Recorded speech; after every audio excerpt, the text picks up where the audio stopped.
All right, here we are. Okay, peace and plenty, as my brother Miles Megasyph often says at the beginning of this show. We are here back again, 5 o'clock Wednesday, as we do every week, 5 o'clock Eastern, with the Veterans for Peace Stand Down Live webcast, where every week we have several guests come on the show and we talk about a variety of different issues concerning the veteran anti-war movement and leftist politics in general. We're super, man, we got a great lineup today of some very busy activists. We have from About Face, we have Giovanni Reyes, Rachel Tucker, and Monisha Rios, who are working on a kind of a collaborative project in hybrid warfare. So it's an educational program. So we're here every week, and I think what I'll do is we're probably live here on YouTube and Facebook Live. We're recording now. Everything is good to go. And what I'll do is I'll introduce each of our members here with the bios that we have. So we'll start with Monisha Rios, is a Persian Gulf War Army veteran, social worker, and doctoral candidate in liberation psychology, dedicated to exposing U.S. war crimes and crimes against humanity. Creator of MIRA, or M-I-R-A, a growing project to support the fight for peace, friendship, and solidarity between the people of an independent Puerto Rico and the world. Next, we have Jovanni Reyes, is the member coordinator of About Face, Veterans Against the War. He enlisted in the United States Army in 1993 and deployed to the Balkans in 1996 as part of NATO's first ever military intervention, which culminated in the dismemberment of Yugoslavia into 6 statelets. By 2002, he was no longer moved by the pretext and false narratives cheerleading for war. He resigned from the military in 2007 and began to work for peace. Next, we have Rachel Tucker, who is a member of About Face, VAW, and an organizer with the Party for Socialism and Liberation in San Antonio, Texas. She was born and raised in Miami, Florida, in a conservative Cuban family. She is an anti-imperialist and fights alongside people for all our liberation. She was a Spanish linguist and Morse operator in the U.S. Army from 2002 to 2011. As a Spanish linguist, she worked in a Colombian mission and with what is now Joint Base San Antonio. Okay, so welcome. Everybody go ahead and unmute their mics and we'll do a little audio check. Everybody say hello. Hi. Hello. Hi. Thank you for having us, Mike. Yeah, so glad everybody could make it. A lot goes into making this show happen, and I drove 3 hours to make sure I was home to make sure we could be here for this show. So I appreciate everyone's effort to be here. I know it's time out of your day and out of your lives. So hybrid warfare. Who wants to kick it off? Who wants to start out? Can somebody just tell me what is hybrid warfare? I can go. So hybrid warfare is not new. It's been used in battle in international relations in geopolitics for a while now, and it's pretty much a combination of conventional warfare with unconventional warfare, right? And it's a mix of various strategies and tactics when attacking a particular country, and those tactics involve economic warfare, psychological warfare, involves sending mercenaries, involves undermining countries in diplomatic isolation, smearing the country. In financial or economic warfare, embargoes, etc. So it's a tactic that although it's not new, but we're seeing more and more and more of it. It's becoming a favorite tool of the United States, particularly wealthy countries, particularly the United States, and it's mostly targeted at countries who have who doesn't have really who lacks the resource, who are more weaker, impoverished country, and the ultimate goal of a hybrid warfare is to change the government and to replace it with one more compliant, to replace that government with one more of the liking of the country executing this hybrid warfare. And that's a long explanation, but I hope people get the idea.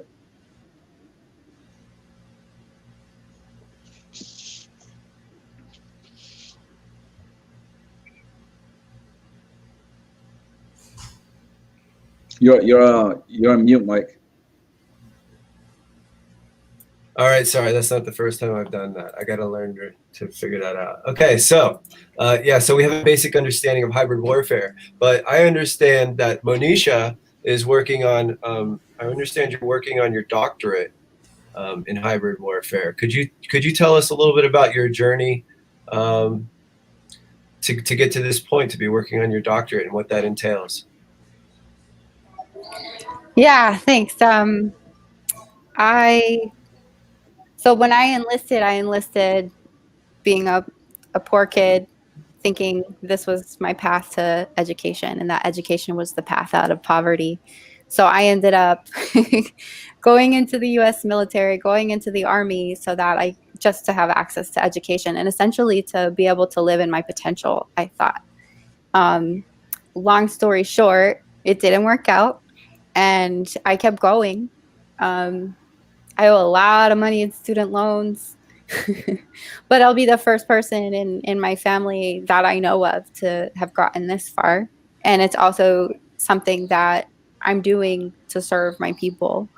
And I got started studying this as a result of looking at my own moral injury. So, we as veterans, we know like a lot of this stuff that we're told to do, a lot of the things we're told to think are wrong and cause a lot of damage in the world.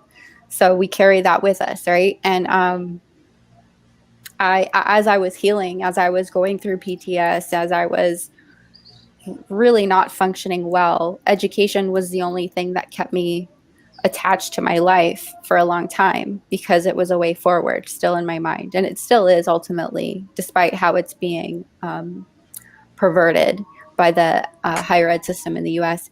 So as I sort of got into my own mess and started dealing with reality, I turned towards psychology as a profession. I was a social worker for a while, and when I was a kid, I wanted to be a psychologist. So I got involved with a group called Psychologists for Social Responsibility as a result of my own experiences with military sexual violence, getting involved in that movement and learning exactly how the field of mental health is complicit in the abuse, in hiding the abuse, and like creating the narrative, falsifying statistics, consciously avoiding doing research on certain topics so that the data doesn't represent the reality, and therefore services don't have to be provided.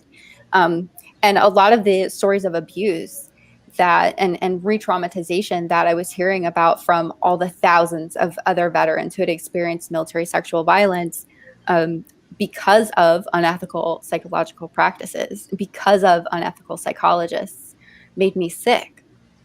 And this is a field I had entered into, and I got involved in the anti-torture movement in this group called CISR, and that's where I started learning about sexual violence used as a psychological warfare tactic. So I dove into investigating the use of psychology as warfare, and I haven't stopped digging. And I decided to dedicate this huge body of work that's called a dissertation to that, to be able to speak from the perspective of how I've experienced moral injury while investigating this and while learning about the real impact on innocent people as a result of a U.S. psychological industry that was militarized in 1917 and has been profiting from war and doesn't get called out and isn't held accountable. So there's my long answer to your question. Yeah, thank you so much. Yeah, I gotta say, I've also experienced a lot of that same psychological trauma and witnessed it during my time in the military. So I certainly appreciate that effort and the dissertation that you're working on. I can't imagine the amount of emotional labor and just physical labor of going in and writing these kinds of things. So our third guest here, Rachel.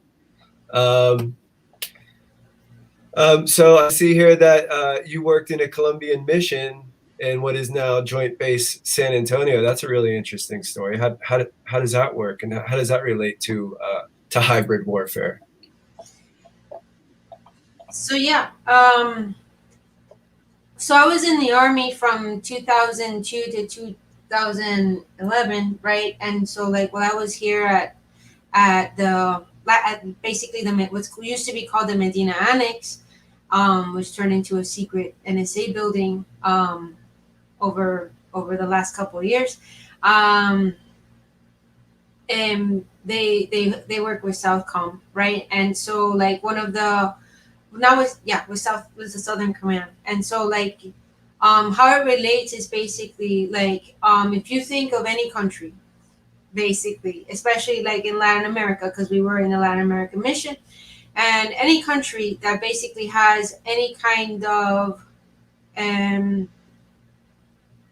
struggle against the United States or for their own liberation, or like being economically, especially economically, like basically we're going to be the US and what later would be the Five Eyes will be watching you, right? To make sure that we know exactly like the direction that you are going to be going and how you're going to get there and what you're going to be using, so that we can intervene in whatever way, shape, or form. And so obviously there's a mission.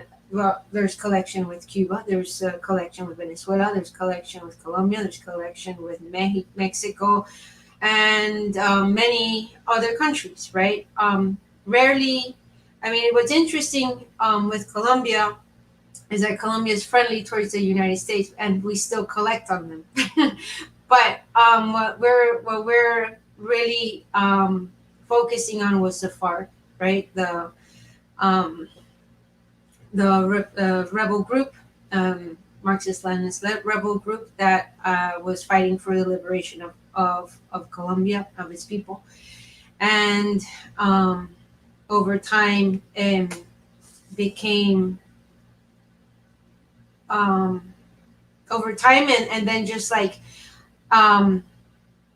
interference by hybrid warfare, be it from economic sanctions against them, mainly psychological warfare against them and then the population around them. They had to change how they were continuing their mission. They changed tactics. They changed that they decided to be that it was okay at that moment to work with the country and lay down their arms. This was maybe 3-4 years ago. Become a political party, and then as soon as they did that, then the Colombians just like the Colombian government just went to town, putting all of them in jail. And so it's that was a very long explanation for your question, but essentially that kind of information happens when you join the military as a Spanish linguist, right? You don't know what you're getting. Sometimes you might get to work in a mission. Sometimes you might get to do supply. So it's needs of the Army. But the cool thing is to keep up with it, right? And to make the connections once you get out. And that's what I did. I started making those connections with imperialism, those connections, making sense of what in the world I just did.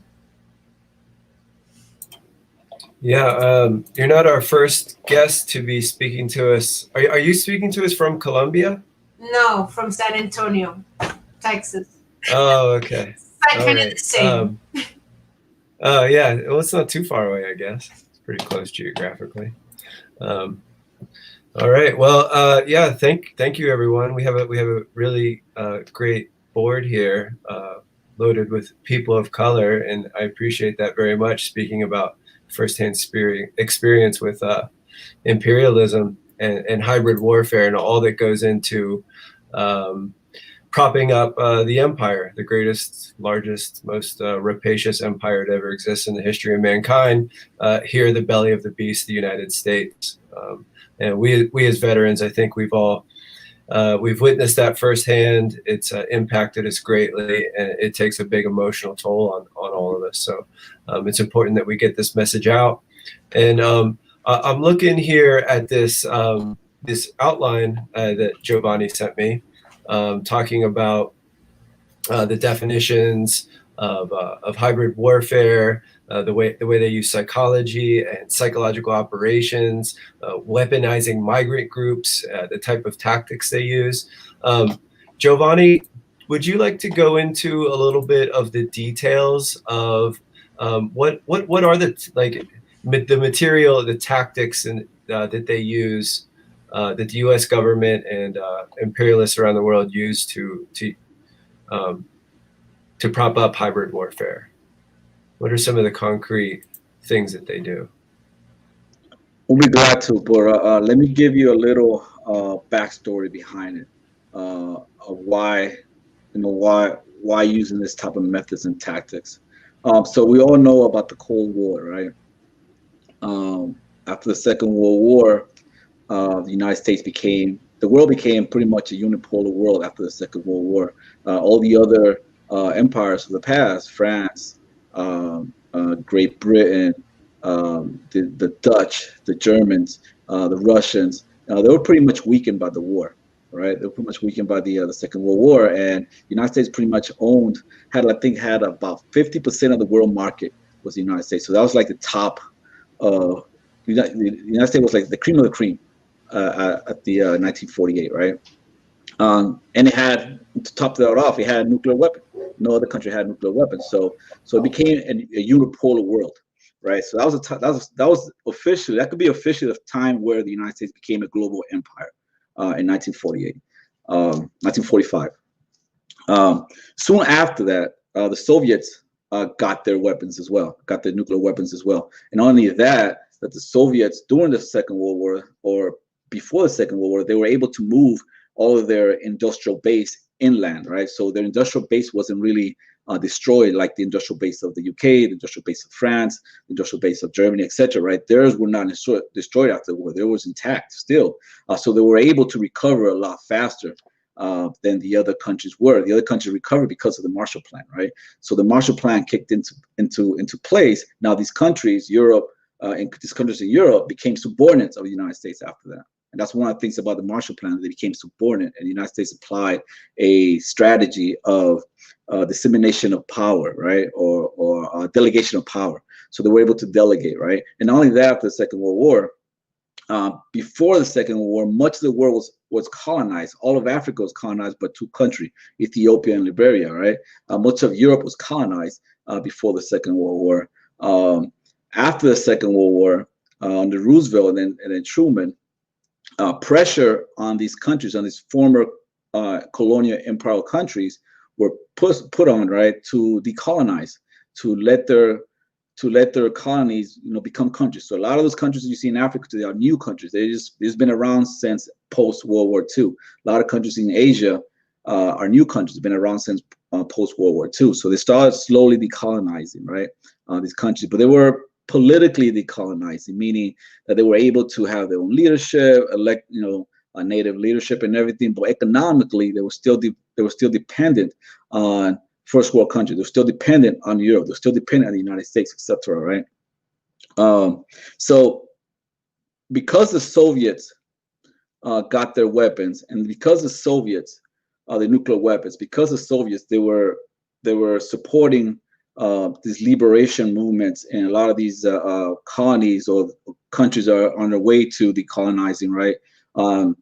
Because they were supporting them, right? So the United States cannot or Europe or whatever country cannot directly intervene in those countries military like it was done in the past, right? Europe was too weak. Like after, just to give you an example, after the Second World War, Vietnam was a French colony. Vietnam was a French colony since the 1800s. They were occupied by the Japanese, so the Japanese were defeated, right? So now they were wanting their independence, but the French didn't want to let go, or the French didn't want to give them their independence on their term. They wanted to give independence on French term, right? But France was too weak to actually go back into Vietnam and control it. So they needed the United States to ferry them. The United States ferried France into Vietnam so they can try to control Vietnam again. So that kicked off the Vietnamese-French War. And after the French were defeated in 1954, then the Americans tried to jump in, right? And then they were defeated in 1975, right?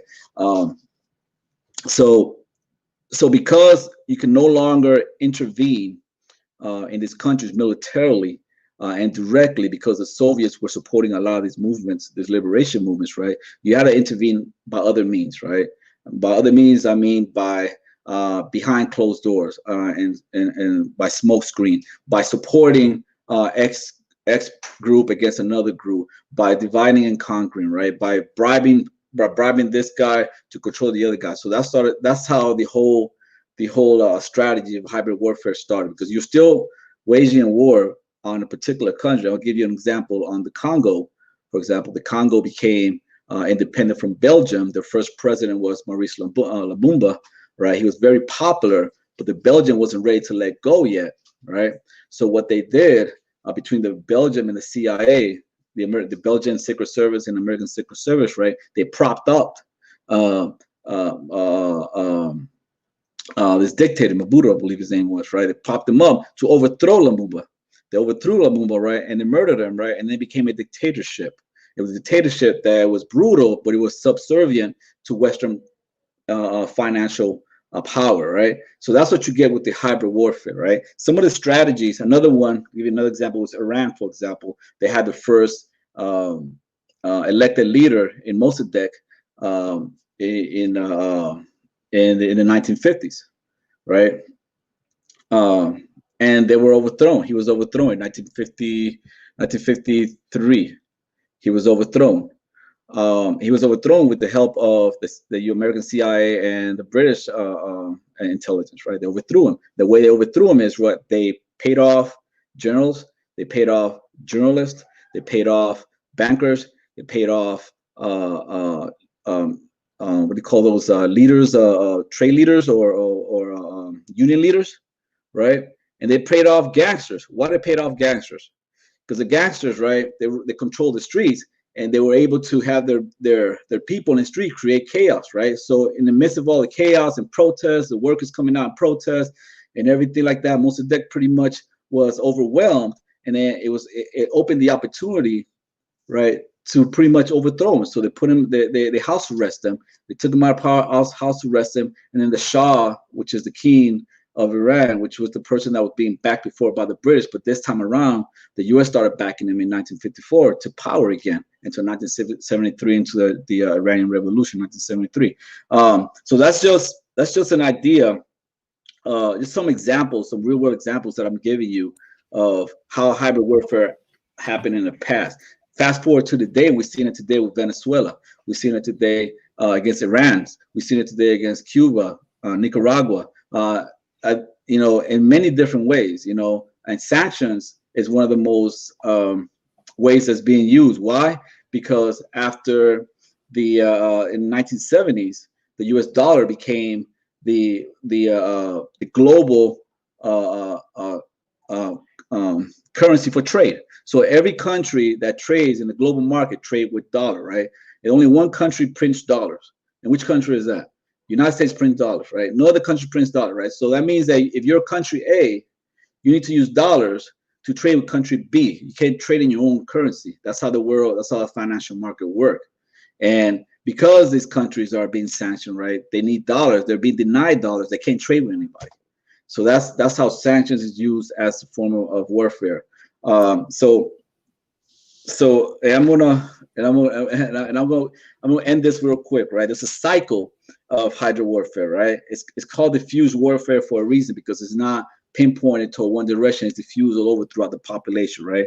So it is a revolving strategy of warfare that uses conventional and unconventional tactics to achieve political, economic, and social control of a country's natural resources, markets, transportation, lanes, energy system, and the lives and imagination of the population. So the circle of hybrid warfare goes this way, right? And it's not complete in, it's not in order. It can be used in many different orders, right? So pretty much you have the media saturation. The media saturation, that's when the media start demonizing a particular leader of a country, right? Then you have bloc integration. Bloc integration is when countries form blocks to gang up on a particular country. We've seen that in South America with the Lima Group, right? Lima Group are made up of Latin American countries who are allied to the United States and who are targeting Venezuela right now. You see that with the energy coercion. We see that with Venezuela again. Pretty much Venezuela is an oil producing country, but oil cannot convert into gasoline without certain materials. So now the materials that are needed to convert oil into gasoline are being restricted, are being taken away from them. So now they have a whole bunch of oil that they can't convert into gasoline. They can't sell to anyone. So now you have an oil shortage and you have a gas shortage in Venezuela right now. Trade coercion, right? You have cyber attacks. You have unrest, incitement. You create incitement within the population, right? You support separatist support. You support this block, this internal person against the other one. You do divide and conquer, right? And the ultimate goal is to regime change, right? And you also add the overt and the covert incursion, like we just saw the other day in Venezuela, where these former veterans, they formed this company, these private companies, mercenary companies, and they tried to invade Venezuela recently. We saw recently the U.S. veterans. We saw another incident a few weeks ago, I think a month ago, where this other veteran, also American veteran, was captured in Venezuela, citing their oil refineries, right? Citing the oil refineries. He was captured with explosives. He was captured with all kinds of maps, and he was captured with kinds of things. The intent was to pretty much to destroy, to blow it up, right? To create greater chaos.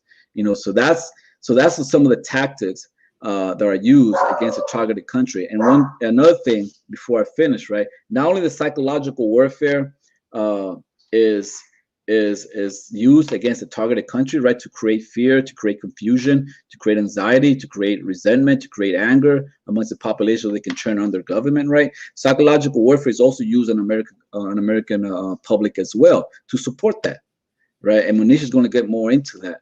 But that's some of the tactics that are used in psychological warfare and hybrid warfare, and it's something that we need to address, because it kills more, like sanctions kill more than bombs. In the last in Venezuela, for example, since the sanctions been ramped up since 2017, 100,000 people have died because of sanction related deaths.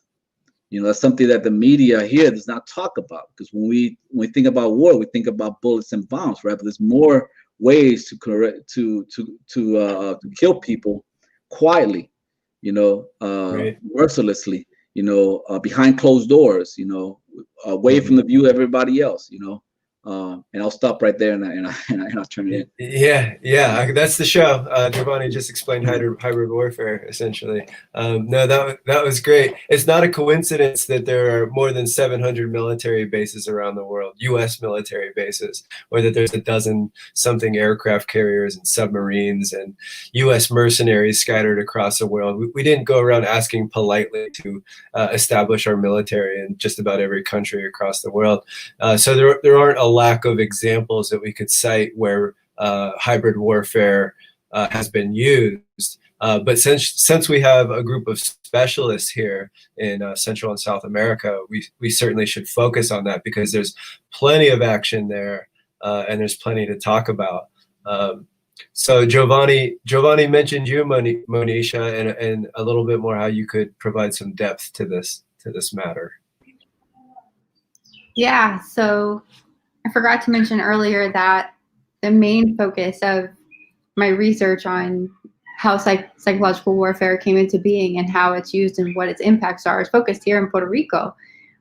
Because, as Giovanni was explaining, these tactics are used essentially to destabilize nations. In Puerto Rico, the oldest colony in the world, we're at 527 years and counting of being colonized and occupied. So psychological warfare, hybrid warfare is something that is part of our legacy. Once the US and Spain signed the fraudulent Treaty of Paris of 1898, that essentially gave us to the United States as war booty, specifically for our military value, which is why they wanted Puerto Rico, with absolutely no intention of giving us independence. Not even giving us independence, what am I saying? Of intervening on our behalf, let me say. There's been a consistent destabilization of our nation through the use of narrative. So all of the different elements of hybrid warfare that Giovanni has just taught us about now are held up by the foundation of psychological warfare. Psychological operations are the basis of it all, because without that narrative, you can't convince people to do what you want them to do, to allow them to invade you, or to convince the ruling class of any country to participate in atrocities against their own people. And for Puerto Ricans, there's a significant relationship to that type of manipulation, because 1917 was when there were two Jones Acts. The Jones Act of 1917 was what established or imposed citizenship with the United States just in time to begin drafting for World War I. So as the United States going to war with Guam, Philippines, Puerto Rico, and Cuba, what people call the Spanish-American War was the entry into expanding the empire beyond the continent, beyond Turtle Island. And so after establishing the first foreign U.S. military base in Cuba in the community of Guantanamo, which, by the way, anybody can go to defense.gov and see that there are actually approximately 4,800 U.S. military installations all across the world on all 7 continents in over 160 countries. So it's a lot bigger than the common stat that's quoted, 700 to 800 military bases in terms of installations, not necessarily FOBs or anything like that, but we're everywhere. And here, where I am in Vieques, Puerto Rico, there was Camp Garcia. In 1941, the U.S. Navy began to expropriate, steal land from Puerto Ricans here in Vieques to establish Camp Garcia, to put in bunkers, and to start war games. So the Atlantic training fleet for the Navy did all their exercises here. Operation Portrex was the first one. Operation Portrex was to help prepare for going to war with Korea. So PSYOPs, as it is known today, really started taking shape around that era, around World War II timeframe. So U.S. psychology entered into national service in 1917 at the same time that Puerto Ricans had citizenship imposed upon us.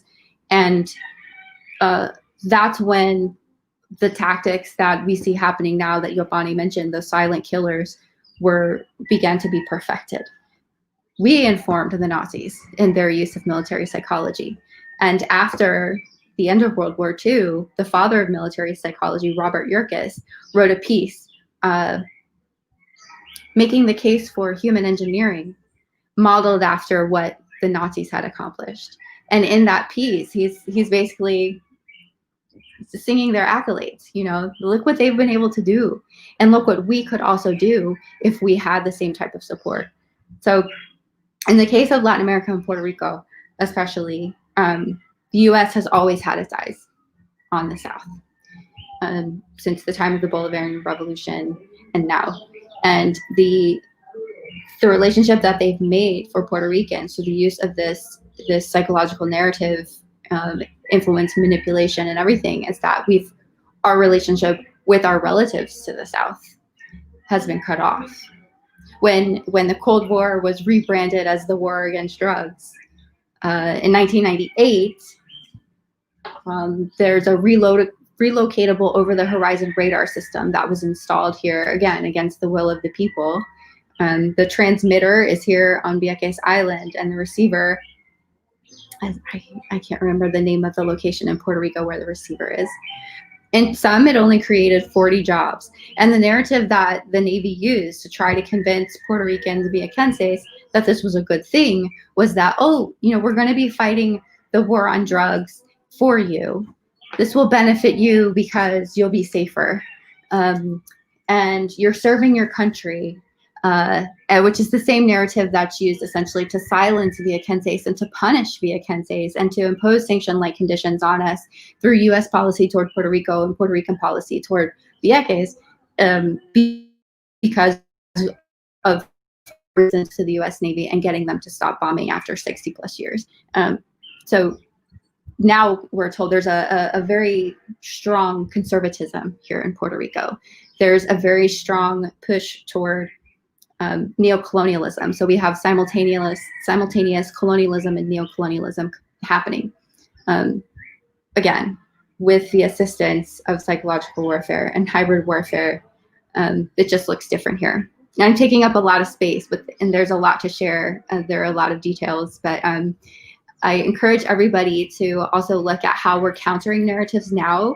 We have a status referendum coming up on November 3rd. So once again, this will be the 6th time that the colonizer class, the Spanish colonizer class that rules Puerto Rico and the US colonizer class that rules Puerto Rico are once again imposing this so-called option for us to vote and choose whether or not we want to become a state and complete the process of colonization by joining our rapist, or to say no to that and then have potentially what we're asking for is a constituent assembly. So go to the website that is scrolling across the screen, everybody, www.estadidadno.com. And it is in Spanish. Don't let that intimidate you. It works really well when you copy and paste into a translator like Google Translate.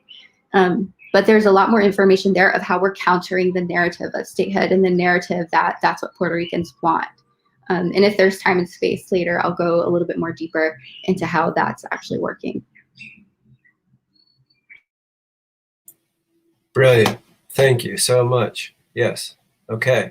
So yeah, I didn't know that. I didn't know that Puerto Rico was voting for statehood or not. That's wild. It just goes to show, like, I guess I'm a pretty average guy. And I like to say that I stay in touch with what's going on in current events and whatnot, and I didn't even know that. So I'm really glad that you told me that, and that our audience has the opportunity to find out more about that. Rachel, we got to get you in here. Can you enlighten us a little more about this hybrid warfare topic from your angle and what's going on? Sure. So one of the big things that hybrid warfare really relies on as well is for the population within the country to do the bidding or the carrying of weight for empire for them, right? And so what that basically means, what I'm really getting at there is like how basically communities, especially like immigrant communities, are weaponized. They're weaponized against themselves, right? By basically buying, assimilating into the dominant culture, and not just culture, but also like ideology of wherever they're from or wherever they're at. For example, if they came into the United States, and then later using that same ideology, but through their lens as an immigrant of a specific kind. So I'll get into details here, or an example. So I was born and raised in Miami, Florida, right? And Miami, as we know, is or as many know it, as this huge, beautiful place of beautiful palm trees and beaches. And it's a place where like Latin America and the world like just fascinates over it, because there's so many. It's like vibrant with culture and everything. Like it's a facade. It's all a facade, right? Like it's an enormous facade, and it's completely fake. And it's basically just a hollow, like soulless place. My opinion, and hopefully that of many as well. Because it takes, even though it is true, it's full of different cultures. Like it's predominantly Cuban immigrants, and then there's a lot of Venezuelan immigrants, there's a lot of Nicaragua immigrants, and a lot of Haitian immigrants. And then through the years, with more and more migration, more and more different countries, Latin American countries, have also expanded their reach there, as well as the destabilization of their countries, such as Honduras and El Salvador, right, and Guatemala. And so essentially, coming from a Cuban American like reactionary family, that means basically that we're coming. I grew up in a place where you were not able to really go against like U.S. word or U.S. ideology, right? So U.S. line towards Cuba, right? And not really learn how to ask questions about like, why have we been blockading this country for 60 years, right? I mean, if I were to ask that to my parents or to any of my family or any friends, really, back home, especially from that, from the generation to the 60s, 70s, 80s, they would say like, this is a good thing, right? Like this is gonna get communism out of our country, right? Because they think that the sanctions is specifically targeting the government. They don't see how the sanctions have been like hurting the population for decades. They don't see how like during the special period, that's the period where the USSR fell, and then Cuba was left with zero trading partners. They don't see how during that period they were really, really, really hurting access for food, access for medicine, access for any kind of basic need. And their most closest trading partner didn't care. Additionally, on top of that, another thing with weaponizing the immigrant imagination, right, is the fact of like, let's say like wet foot, dry foot, right? Like you feel special because you're coming as a refugee from a place with communism, right? Like, which, I mean, the U.S. basically gave specific privileges to certain immigrants, right? Because of the political ramifications that it would have for their country, right? And so, so Cubans get, not anymore, but they had wet foot, dry foot. I mean, you touch the ground in the United States and you get asylum and you get a lot of the benefits that citizens do. Meanwhile, countries that have suffered genocide, like in Guatemala in the 80s, no such thing, because it's a U.S.-backed idea. It's a U.S.-backed movement and violent strategy, right? And then what's happening in Cuba, they haven't been able to break it. And so they use the population to, especially the immigrant population, to elevate their status, to elevate their, to use their status as immigrants from a certain country to push reactionary to push conservative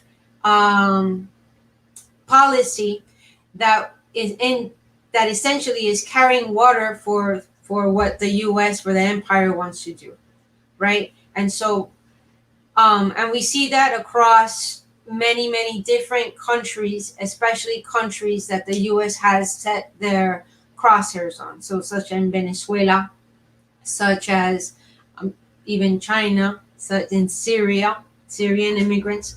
And so one of the key things that I usually like to talk about when I talk about like Miami and how immigrants, especially Cuban immigrants, deal with it, I talk about imagined communities, right? And that's a term that Benedict Anderson, an anthropologist, basically coined. And it basically says that, and I'm going to use also some research by Appadurai, who's also like an Indian anthropologist. Who uses the term deterritorialization.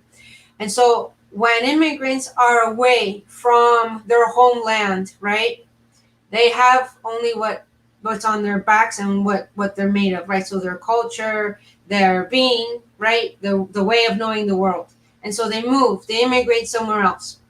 And they immigrate somewhere else where their culture is no longer the dominant culture. So they don't have their territory anymore. They're deterritorialized. And so what happens is that they start creating a community based on the idea of how it was back home. And then in time, that idea of your home starts being assimilated and kind of corroded a little bit with the ideas of the dominant culture, with the assimilated ideas about your own country. So Appadurai calls it scapes. So you have like ethnoscape, so ethno community, right? You have a finance community, like everybody thinks and knows and deals in the same way. You have an ideology scape. And so the ideology of the dominant culture basically infiltrates your community. And in time, like the way that you practice being Cuban or wherever you're from as an immigrant, and as me, I'm a first generation like Cuban American, is it's completely different from how it was when you left wherever your home was from. And so thus it's easy for the dominant culture, for the US culture, to use you as a weapon to get them what exactly they want. So that's like Miami being one of the places that carries Florida for elections for Trump. And so many other things like that. But anyways, I'll stop there. I hope that made sense. Yeah, that makes absolute sense. Yeah, the colonization. I think Frantz Fanon talked about how the colonizers like to colonize the minds of the colonized and sow discontent in those places. I learned a lot by reading him. So where should we go here? We've got about 11 minutes left in the show. I think it might be a good thing to focus on what do we do? Where do we go from here? What is to be done, as it were? So in Puerto Rico, Monisha, you say that the vote for statehood is coming up, and what should we do about that? What should the people in Puerto Rico do? What should veterans across the United States and peace activists? What can we do about that? Thanks for asking. That's a great question.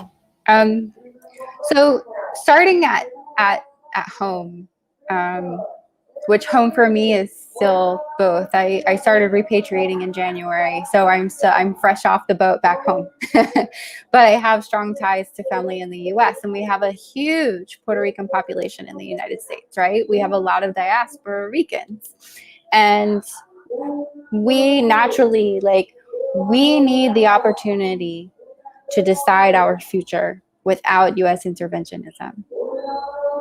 And this vote, by voting no, so basically we already know, the U.S. has already said this whole thing is a scam.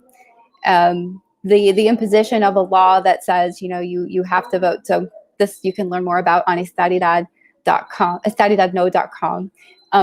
But what would be great is for people to go to that website, do their translation, learn about the myths associated with statehood. So everything that Rachel talked about happens with Puerto Ricans too. There are all these myths that you're not going to be discriminated against. You won't be a third-class citizen. You'll have access to all sorts of things.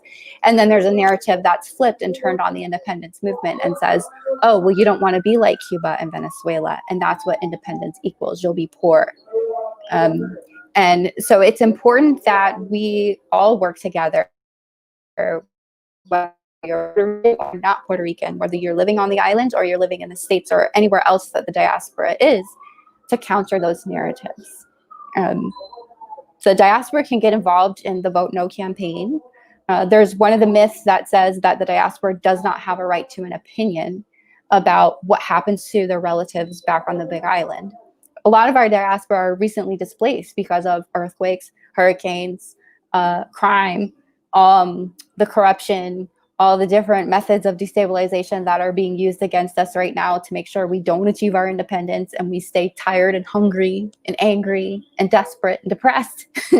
So we can support the movement, support your independentistas.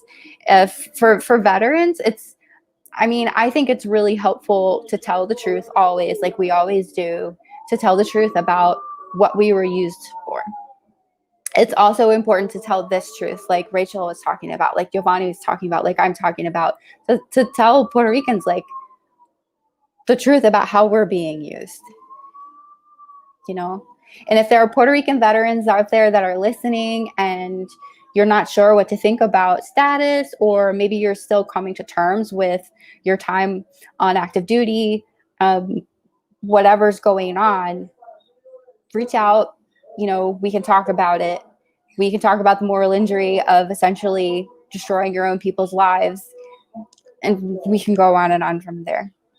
Also, if you're in the diaspora and you already do feel comfortable talking about statehood status, you have your opinions on it, and you do encourage and support a no vote, the Estadidad No campaign, Vote No campaign here in Puerto Rico, we would love your stories and testimonies. So reach out to me. You can message me on Facebook, or you can reach me through Mike or Giovanni or Rachel and contribute your testimonies to why no is the way to go. So thanks for the question. Always there's more, but. Absolutely. Giovanni, as a staff member at About Face, can you talk a little bit about what your impression is? What do you get from veterans on this topic? And from your perspective as a staff member, what should veterans be doing? Yeah, so and the short answer is don't believe the hype from the old Public Enemy song, Don't Believe the Hype. And just remind me of when so my unit was the first unit to enter the former Yugoslavia after the bombing ended in Yugoslavia, right? I was in my 20s when we were deployed to Bosnia with the first rotation of the first unit there. And when I got there, I didn't know much about the country. I mean, there's an old joke saying that Americans know geography. You know, the way Americans know geography is by the country their country bombed. You know, the country go to war too. That's when they start learning about geography. Because I didn't know about Yugoslavia much until I got there, and I started researching about the war of Yugoslavia recently. You know, like the last 10 years or so. because I still didn't. I was deployed there. I was deployed there for a year. I got back. I thought about when you're deployed, you only see things from a certain angle, right? From the ground, but you only see things from a certain angle. You don't really think about what brought you there. What's the original, the reason why you're there. Everything has a backstory, right? You don't see it objectively. That's what I'm trying to say. You don't contextualize why you're there. You rely on what your command tells you. You rely on what your S2 tells you. You rely on what the 24-hour news cycle tells you. You rely on sensationalized news, but you don't really know the genesis of how that war started and how that conflict started and why you're there. So that's something I took upon myself, like I said, in the last 10 years or so, to actually research why we're in Yugoslavia, why the country of Yugoslavia does not exist anymore. The country of Yugoslavia was, they formed right after the Ottoman. They formed after the First World War. They defeated the Nazis, they consolidated, defeated the Nazis.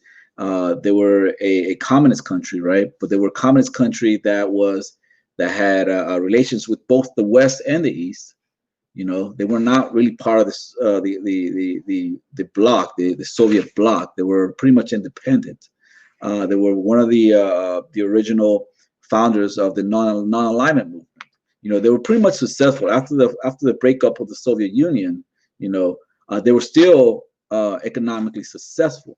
They were still a successful story, a successful socialist country. But you hear the old adage, there's never been a successful socialist country. The reason there's never been a successful socialist country is because Western countries make sure that not to be successful because they destroy it. That's what happened in Yugoslavia. They destroyed it, right? So going back to your question, right? One of the things that veterans can do is not to believe the hype. Right now we're seeing with Venezuela. I think Rachel mentioned the Venezuela population, Venezuelan migrants coming to Miami, right? And now a lot of these people that come, right, they pretty much come from, many of them, or some of them, come from elite families, right? So they already have the connection here. They start dominating the narrative. So that their narrative, their version of the story, right, it's the one that gets disseminated in CNN, MSNBC, Fox News, et cetera, right, to condition the population of the United States, right, to, yeah, Venezuela is messed up. Yeah, Venezuela is poor because they're socialist, right? But who told you that, right? That's something that Malcolm X would say. Who told you that? And that's the thing that veterans need to, in my opinion, veterans need to do, is to find out where the source of that information comes from. What are the motivation? Because every war starts with a narrative. Every war starts with a narrative, right? You need a pretext to go to war. You need a pretext to go to war. And to go to war, right, you start with the narrative. Because war is nothing but the failure of diplomacy. There's never really a reason to go to war, right? If you do good diplomacy. War, a lot of times when people go to war, when countries go to war, particularly powerful countries, particularly imperial country, when they go to war, it's because they want to go to war, not because they have to go to war. Does that make sense? And now the other party, the weaker party, right? They're put in a position where they have to go to war, because they're being invaded, they're being blockaded, just like other countries, right? They're being infused with what do you call those, mercenaries from all around the world, like happened in Syria, just coming in, right? Pretty much trying to take over the country, right? So they're in a position now that they're in a war, so now they have to fight that war. But the genesis of this, right, could have been avoided, right, with diplomacy. So that's one of the things that I challenge all veterans, right, not to believe the hype. Where is the narrative? Who started that narrative? Where's the narrative come from? Do your research, right? Follow what Malcolm X said, right? Who told you that? Whenever you're told that this country X is doing this, doing that, who told you that, right? When everyone tells you that China, North Korea is an authoritarian state, who told you that?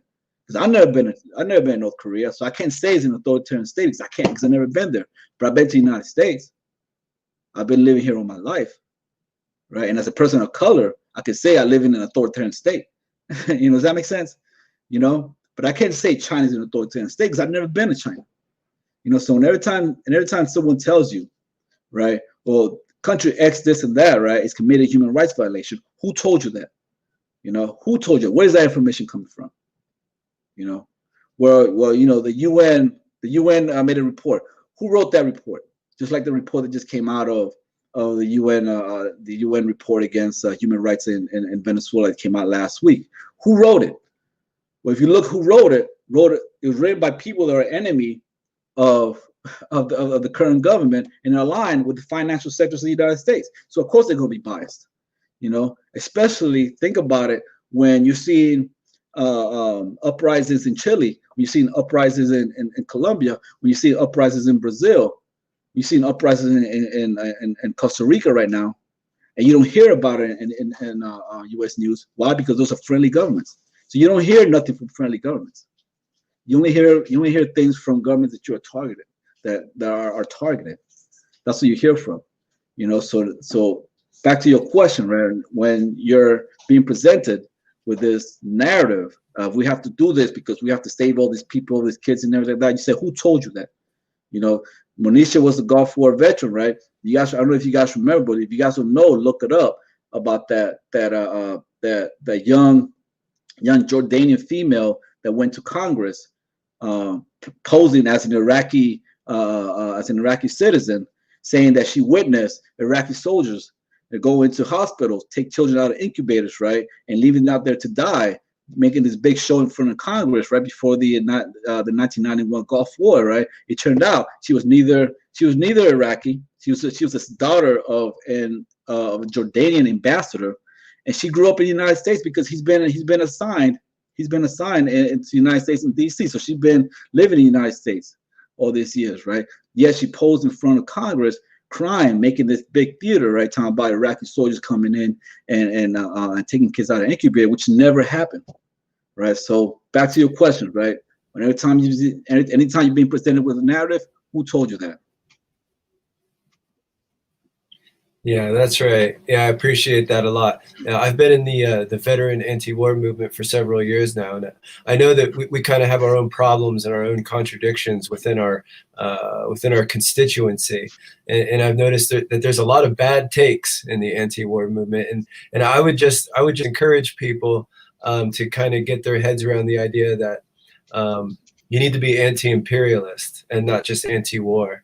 You know, being anti-war is kind of a meaningless. It's almost meaningless because you could consider the American Germans who participated in the American German Bund organization during World War II. You know, they were encouraging the United States to not go to war against Germany, and they considered themselves anti-war, and they thought they were doing God's work, when in fact they were collaborating with Nazis. They were anti-war. So it's not enough to be anti-war. You have to have an imperialist perspective on this, and that's why I appreciate everyone's input so much here. I think we're absolutely on the right side of history. And you know, when we established this show, it was initially in response to the deployment of the National Guard when the uprisings first started taking place a few months ago. So I want to reiterate as part of this show to all active duty service members out there, if you're the National Guard or if you're a mercenary, if you're a hired hand, if you're a contractor, you should stop. You should get out. If you're in the military, you should get out. You should talk to a lawyer, seek guidance. People at Veterans for Peace, About Face, and let me find my banners here. GI Rights Hotline, which can be seen right here. We are all here for you. Every person on this board, every person we've ever interviewed, and people at About Face and Veterans for Peace. We can provide you information. We can help you get out of the military. We can help you deny orders. So that's everything I want to say. There was one other website that you guys wanted me to show, which was Sanctions Kill. We didn't get an opportunity to talk about that. Can you go ahead and lay it down on that? Can you show slide number 10, Mike? Slide number 10. Yeah, that'll take me just a second here. Yeah.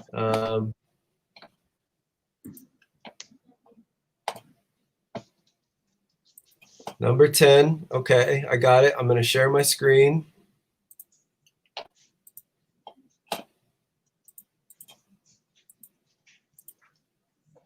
It's going to go wild. Oh my God. There we go. Does that work? Yeah. So sure. So there's a campaign right now called Sanctions Kill, right? Currently, a quarter of the world's population is under U.S. sanction. And you see that if you look to the right, you see some of the countries that are currently under U.S. sanctions. And the purpose of sanctions is pretty much to keep the country poor, to create our hyperinflation, to create artificial famine, to create disease, and it's meant to target the population, to create discomfort in the population, so to undermine the government, if that makes sense, right? You undermine the government by creating pain and discomfort in the population. The goal is to create resentment and anger, so they can go ahead and overthrow the government, right? That's the way going back of getting rid of a government you don't like without actually landing troops there, without actually a full-blown invasion. You get the population to do it for you, and then you put a compliant government there, that's someone that you like. So yeah, so if you guys go to our website, Sanctions Kill, right, and sign up and follow it, and put pressure, because sanctions is a tool of warfare. It kills just as many or more people than a bomb does, or a missile. Oh, let's see. I'm gonna bring it back here. There we go. We're back. Yeah, absolutely. Sanctionskill.org. Let me put it in the comments. All right. So the show is a little bit over an hour now. Are there any other parting statements that Rachel or Monisha would like to make? Both of you, please. Any call to actions? No, I just want to echo really quick, like what you were talking about, like the importance of being anti-imperialist, right? Because like I was gonna piggyback really quick off of something Giovanni said. So usually people want you to ask somebody from the location or from the country that this conflict is going on with. So if they want you to talk to the Syrian, right? And then like if you're anti-imperialist, you're like you want the sovereignty and the self-determination for whatever country, right? But if they say like, oh, if you talk to somebody from this country, then you're gonna get the right story, right? And it's like, no, you don't talk to just any single person. You have to, like we were talking about, look at their politics, look at where they're coming from, look at how they're thinking about their country, and how they're advocating for it or against it, right? And so that way you can really have an informed understanding of where they're coming from, and then why being anti-imperialist and defending certain countries for their self-determination and sovereignty is vital, even if you do get called an Assadist or you get called a whatever. It in the end, it's the liberation of people that matters, and the U.S. that shouldn't be involved in any of it, right? So Amen. Thank you. Monisha, last statement, and then we'll close it out. Yeah, I'm echoing that sentiment, Rachel, big time. So there's 2 points that I want to leave people with in both our calls to action. Number 1 is definitely do your homework. Just as Giovanni was saying, check your own perceptions. Question yourself when you're viewing information. If you feel discomfort over hearing positive things about Cuba or Venezuela, why is that?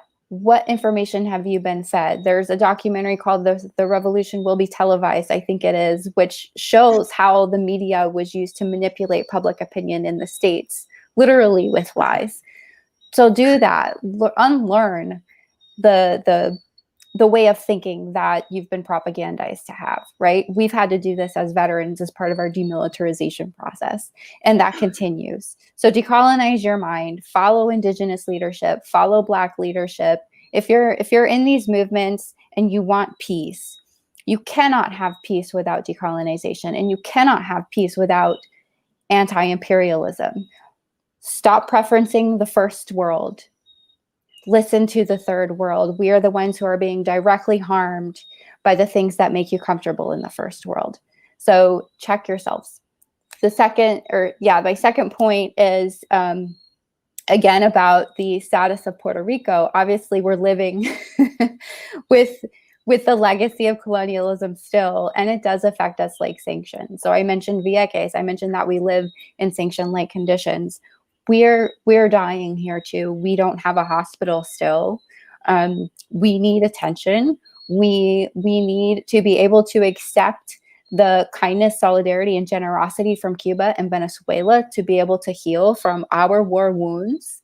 So when you think about all of the innocent lives that have been taken by U.S. warfare and for as long as the U.S. has existed, and then you think about the innocent civilians inside the United States empire who have also been harmed, we've got that here too. We're living with the legacy of the toxicities and the cancers and the chemical testing and the psychological warfare and all the things. Yet we're told that we've sacrificed ourselves for the good of the nation. And just like veterans, the civilians here were promised to be taken care of. And we know how that works. We know how we're not taken care of. We know how we've been used and abused. And the same thing has happened here. And so when we look at the status of Puerto Rico and we look at how the promises that have been made from the United States of being like a caretaker of Puerto Rico and so on and so forth, and none of that is coming true. So everybody who's watching, my loved ones, friends, and relatives here in Vieques, my loved ones and friends on the Big Island, look at the reality that we live in and really, really, really look at it and think about why it's as bad as it is. Why is it that the United States has not kept its promises? Why is it that the United States does not honor treaties with any indigenous nation, any sovereign nation inside its arbitrary borders? There is a problem with the character of the empire that has still imposed itself upon us, just like a rapist, just like an abusive spouse. So that my call out is to us, to ourselves, to challenge these notions. And then it's also a call for solidarity from the international community. It's too late, really, for us to get election oversight over our upcoming status referendum. But still reach out to the UN. Tweet Michelle Bachelet, I don't know how to pronounce her name. With all the flaws that she has, there's still an opportunity to let the world know that we want oversight. And there's still an opportunity to let the world know that Puerto Rico does not want to be part of a fascist state that the United States is right now. We no longer want to be complicit in all of the crimes against humanity that we are implicated in by the very nature of our colonial status. Thanks for hearing me out on that. Hell yeah.